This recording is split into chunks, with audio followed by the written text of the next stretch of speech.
SIR এর এই ফর্মটি ফিল আপ করতে গিয়ে অনেকেরই নিচের এই দুটি ঘরে অনেক ধরনের বিভ্রান্তি তৈরি হয়েছে, যার কারণে অনেকেই কিন্তু ভুলভাবে ফর্মটি ফিল আপ করছেন। বিশেষ করে ডান দিকের এই ঘরটিতে যাদের নিজের নাম 2002 সালের ভোটার লিস্টে নেই, বাবা অথবা মায়ের বা পরিবারের কোনো সদস্য নাম রয়েছে, তারা ডান দিকের এই ঘরটি পূরণ করতে গিয়ে আত্মীয়ের নাম এবং সম্পর্কের এখানে গুলিয়ে যাচ্ছেন। তাছাড়াও অনেকেই জানতে চাচ্ছেন আত্মীয়ের নামের ঘরে এবং সম্পর্কের ঘরে আপনারা ফর্মটিতে ভুল লিখে ফেলেছেন, এখন কি ওই ফর্মটি সাদা কালি দিয়ে মুছে আবারও কি নতুন করে ফিল আপ করে জমা করতে পারবেন?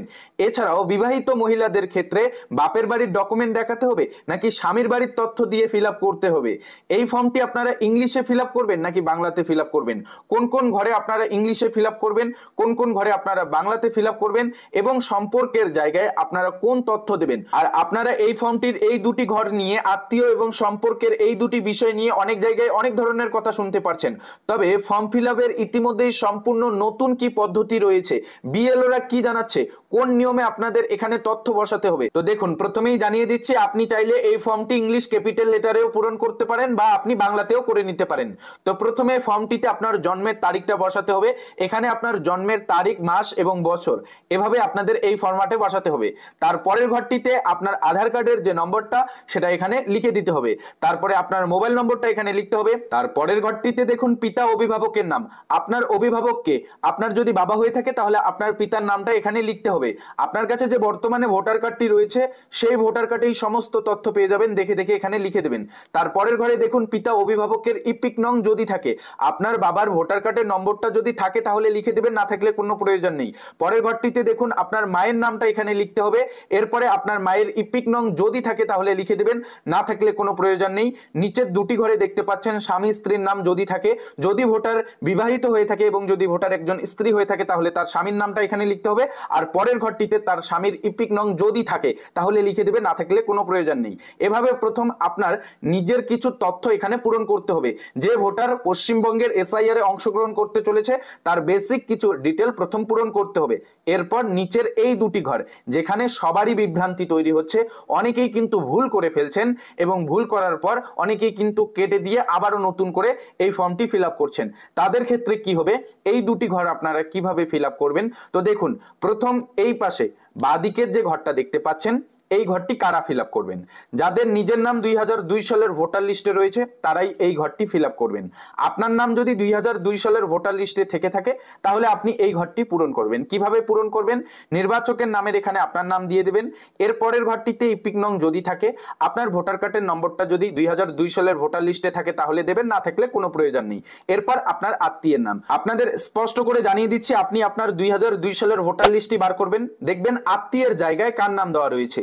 যদি ভোটার স্ত্রী হয়ে থাকে অনেকের ক্ষেত্রে স্বামীর নাম দেওয়া থাকবে, আর ভোটার যদি পুরুষ হয়ে থাকে তাহলে তার বাবার নাম দেওয়া থাকবে। আত্মীয়ের নামের এখানে আপনার যে আত্মীয় হবে তার নামটা লিখে দেবেন, তারপর সম্পর্কের এখানে কি সম্পর্ক আত্মীয়ের সঙ্গে সেটা এখানে দিতে হবে। এরপরে আপনার জেলার নাম, আপনার রাজ্যের নাম, তারপরে বিধানসভা ক্ষেত্রের নাম 2002 সালের ভোটার লিস্টের উপরেই দেখতে পাচ্ছেন, আপনার বিধানসভা ক্ষেত্রের নামটা কিন্তু উপরেই দেখতে পারবেন। তারপর বিধানসভা ক্ষেত্রের নম্বর, অংশ নম্বর, ক্রমিক সংখ্যা, সমস্ত তথ্য আপনি 2002 সালের ভোটার লিস্টেই দেখতে পারবেন। অন স্ক্রিন দেখতে পাচ্ছেন সমস্ত ডিটেল দেওয়া রয়েছে, জাস্ট দেখে দেখে এখানে আপনারা পুট করে দেবেন। তো বুঝতেই পারছেন যাদের নিজের নাম রয়েছে 2002 সালের ভোটার লিস্টে তারা এই ঘরটি পূরণ করলেন। এবার ডান দিকের এই ঘরটি কারা পূরণ করবেন? এই ঘরগুলো ফিল আপ করতে গিয়ে অনেকেরই কিন্তু বিভ্রান্তি তৈরি হয়েছে। ডান দিকের এই ঘরগুলো তারাই ফিল আপ করবেন যাদের নিজের নাম 2002 সালের ভোটার লিস্টে নেই, কিন্তু বাবা অথবা মায়ের বা পরিবারের কোনো একজন সদস্য রয়েছে, তারাই কিন্তু এই ডান দিকের ঘরগুলো ফিল আপ করবেন। অনেকের নাম 2002 সালের ভোটার লিস্টে নেই কিন্তু বাবা মায়ের নাম রয়েছে, তারাই কিন্তু এই ঘরগুলো ফিল আপ করছে। বেশিরভাগ ক্ষেত্রে কিন্তু ডান দিকের ঘরগুলো ফিল আপ করছে অনেকেই, আর এখানেই কিন্তু অনেকের সমস্যা তৈরি হচ্ছে। এবার সেই সমস্যার সমাধান খুঁজতে চলেছি এই ভিডিওতে। তো প্রথম দেখুন, আপনি যদি একজন পুরুষ হয়ে থাকেন সেক্ষেত্রে আপনার বাবার নাম যদি 2002 সালের ভোটার লিস্টে থেকে থাকে তাহলে আপনি এই ডান দিকের এই ঘরগুলো পূরণ করবেন। কিভাবে পূরণ করবেন? প্রথম নামের এখানে আপনার বাবার নামটা বসাবেন, ভালো করে বুঝে নিন। আপনার বাবার নাম যদি 2002 সালের ভোটার লিস্টে থেকে থাকে তাহলে তাহলে এখানে প্রথম আপনার বাবার নামটা বসাতে হবে। 2 নাম্বার ঘরটিতে ইপিক নং যদি থাকে, সেই সময়ের ভোটার লিস্টে আপনার বাবার ভোটার নম্বরটা যদি উল্লেখ থাকে তাহলেই দিবেন, না থাকলে দরকার নেই। পরের ঘরটিতে দেখুন আত্মীয়ের নাম, আর এটাই মূল বিষয়। এখানেই কিন্তু অনেকের বিভ্রান্তি তৈরি হয়েছে, আত্মীয়ের নামের এখানে কার নাম দিবেন। তো দেখুন আপনাদের স্পষ্ট জানিয়ে দিচ্ছি, আপনি যেহেতু আপনার বাবার তথ্য দিয়ে এই ফর্মটি ফিল আপ করছেন, সেহেতু আপনার বাবার 2002 সালের ভোটার লিস্টটি প্রথম বার করে নেবেন। যে পেজে আপনার বাবার নামটি রয়েছে সেই পেজটির একটি স্ক্রিনশট নেবেন অথবা একটি জেরক্স বার করে নেবেন। সেখানে দেখবেন আপনার বাবার নামের পাশে আত্মীয়ের নাম কার দেওয়া রয়েছে, নিশ্চয়ই আপনার বাবার নাম দেওয়া রয়েছে। সেক্ষেত্রে আপনার বাবার নামটা এখানে বসাতে হবে। তারপরের ঘরটিতে দেখুন সম্পর্ক। এবার প্রশ্ন হচ্ছে সম্পর্কের এখানে কার নাম দিবেন। দেখুন আপনার বাবার নামের পাশেই দেখতে পারবেন সম্পর্ক দেওয়া রয়েছে, সম্পর্কের এখানে দেখতে পারবেন পিতা দেওয়া রয়েছে, নির্দ্বিধায় আপনি এখানে পিতা দিয়ে দেবেন।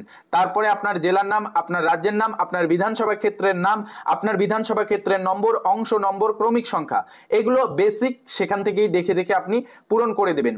উপরেই দেখতে পারবেন বিধানসভা ক্ষেত্রের নাম, তাছাড়াও ক্রমিক সংখ্যা সাইডে দেখতে পারবেন, সিরিয়াল নং কত নম্বর সিরিয়ালে আপনার বাবার নামটি রয়েছে সেটাই হচ্ছে ক্রমিক সংখ্যা। দেখে দেখে আপনি সমস্ত ডিটেল দিয়ে দেবেন। এরপরে নিচে একটি সই করতে হবে, যে ভোটার ফর্মটি ফিল আপ করছে তার একটা সই দিতে হবে, সই করতে না পারলে টিপ সই দেবে, দেন এই ফর্মটি জমা করতে হবে। আর এখানে আরেকটি বিষয় জানিয়ে রাখছি, 2002 সালের ভোটার লিস্টে যদি আপনার নামটি থেকে থাকে এবং সেই সময় আপনার নামটি যদি ভুল ছিল, তাহলে ভুল নামটি কিন্তু আপনাকে এখানে দিতে হবে। বর্তমানে যদিও আপনি সেটা সংশোধন করে নিয়েছেন, কিন্তু বর্তমান ভোটার কার্ডে আপনার যে নামটি রয়েছে সংশোধন করা নাম, সেটা কিন্তু দেওয়া যাবে না। 2002 সালের ভোটার লিস্টে আপনার যে ভুল নামটা রয়েছে সেই ভুল নামটাই কিন্তু এখানে বসাতে হবে। তাছাড়াও কেউ যদি অন্য রাজ্যে ছিলেন এতদিন, ইদানিং পশ্চিমবঙ্গে এসেছেন, তাহলে অন্য রাজ্যের শেষ এসআইআর এর তালিকাতে যদি আপনার নাম থাকে সেই তালিকা দেখিয়েও আপনি কিন্তু এখানে তথ্য দিয়ে পশ্চিমবঙ্গের এসআইআর এ অংশগ্রহণ করতে পারবেন। আর যাদের বাবার নাম 2002 সালের ভোটার লিস্টে রয়েছে, যদি আপনার বাবার নাম 2002 সালের ভোটার লিস্টে ভুল থেকে থাকে, তাহলে ওই ভুল নামটাই কিন্তু এখানে আপনাদের দিতে হবে। আর এবার আসছি বিবাহিত মহিলাদের ক্ষেত্রে এই ফর্মটি আপনারা কিভাবে ফিল আপ করবেন। তো দেখুন, বিবাহিত মহিলাদের ক্ষেত্রে স্বামীর বাড়ির ডকুমেন্ট দিয়ে ফিল আপ করলে চলবে না। যদি বিবাহিত মহিলার 2002 সালের ভোটার লিস্টে নাম না থেকে থাকে, তাহলে সেই বিবাহিত মহিলার নিজের বাবার বাড়ির তথ্য দিতে হবে। অর্থাৎ বিবাহিত মহিলার বাপের বাড়ির বাবা অথবা মা বা পরিবারের কারোর একজন নাম থাকলে, তাহলে ওই তথ্য দিয়ে সেই বিবাহিত মহিলা এসআইআর এ অংশগ্রহণ করতে পারবে। ধরুন একজন বিবাহিত মহিলার নিজের বাবার নাম 2002 সালের ভোটার লিস্টে রয়েছে, সেক্ষেত্রে সেই বিবাহিত মহিলা নিজের বাবার তথ্য দিয়ে এসআইআর এর ডান পাশের এই ঘরটি ফিল আপ করলে তার নাম এসআইআর এর তালিকাতে উঠে যাবে। তো বুঝতেই পারছেন বিবাহিত মহিলারা কিভাবে এসআইআর এ অংশগ্রহণ করতে পারবেন, সেটা আপনাদের এখানে ক্লিয়ার করে দিলাম। আশা করি এই ভিডিওটি দেখার পর আপনাদের আর কোনো প্রশ্ন থাকবে না। ইতিমধ্যেই হয়তো আপনাদের বাড়িতে এসে বিএলওরা এরকম দুটি এসআইআর এর ফর্ম দিয়ে গিয়েছে। এবার এই ফর্মটি আপনাকে সঠিক পদ্ধতিতে ফিল আপ করে বিএলওদের জমা করতে হবে। এরপর 9 ডিসেম্বর একটা খসড়া তালিকা প্রকাশ করা হবে। খসড়া তালিকাতে যাদের নাম উঠবে না তাদেরকে নোটিশ করা হবে।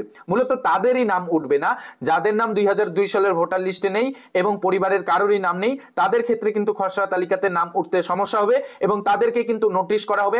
ডকুমেন্ট দেখানোর কথা বলা হতে পারে। ইতিমধ্যেই কমিশনের তরফে 11খানা ডকুমেন্টের কথা বলা হয়েছে।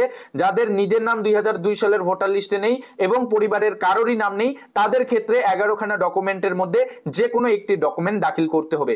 কোন কোন 11টি ডকুমেন্টের কথা বলা হয়েছে সেই ডকুমেন্টের লিস্ট এবার আমরা দেখে নিই। দেখুন, তার আগে আপনাদের জানিয়ে রাখছি, পশ্চিমবঙ্গের এসআইআর বা ভোটার তালিকার বিশেষ নিবিড় সংশোধনের জন্য 4 নভেম্বর থেকে 4 ডিসেম্বর 2025 পর্যন্ত বিএলও অফিসাররা ভোটারদের বাড়ি বাড়ি গিয়ে ইনুমারেশন ফর্ম দিয়ে আসবে।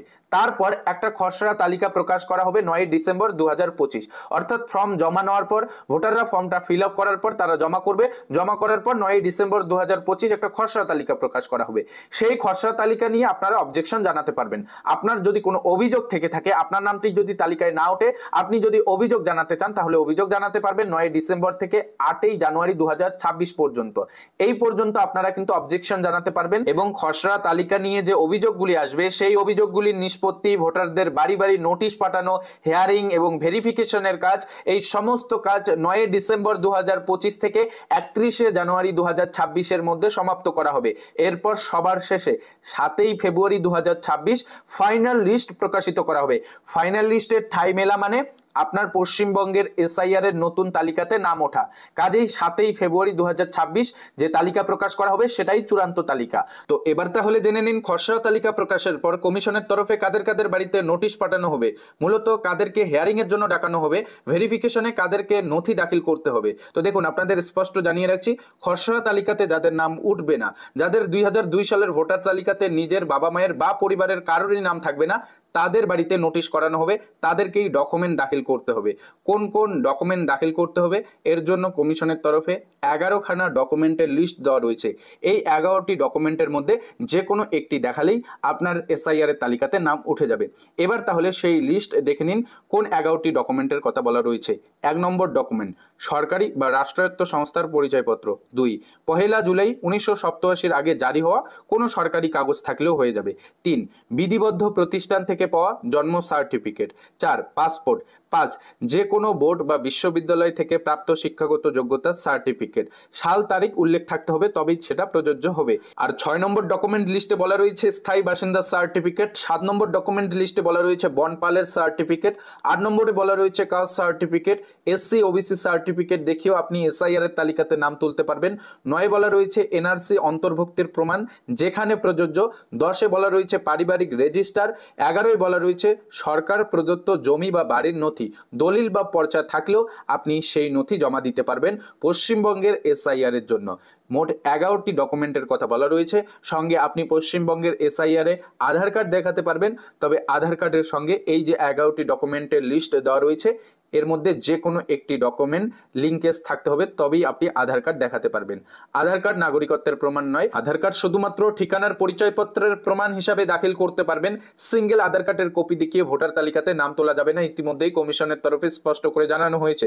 তো আজকের এই ভিডিওতে পশ্চিমবঙ্গের এসআইআর এর ইনুমারেশন ফর্ম নিয়ে যে আপনাদের মধ্যে বিভ্রান্তি তৈরি হয়েছিল ফর্ম ফিল আপ নিয়ে, সেই সমস্ত ফর্ম ফিল আপ পদ্ধতির সঠিক পদ্ধতি আজ এই ভিডিওতেই আপনাদের দেখিয়ে দিয়েছি, এবং কাদের কাদের ডকুমেন্ট দেখাতে হবে সেটাও জানিয়েছি, এবং কবে থেকে ডকুমেন্ট দেখাতে হবে সেই বিষয়েও তথ্য দিয়ে জানিয়েছি। আরো কোনো কিছু জানার থাকলে কমেন্ট বক্স খোলা রয়েছে, কমেন্টে আপনারা আপনাদের প্রশ্ন জানাতে পারেন, সঙ্গে সঙ্গে সেই প্রশ্নের উত্তর আমরা আপনাদের দিয়ে থাকব।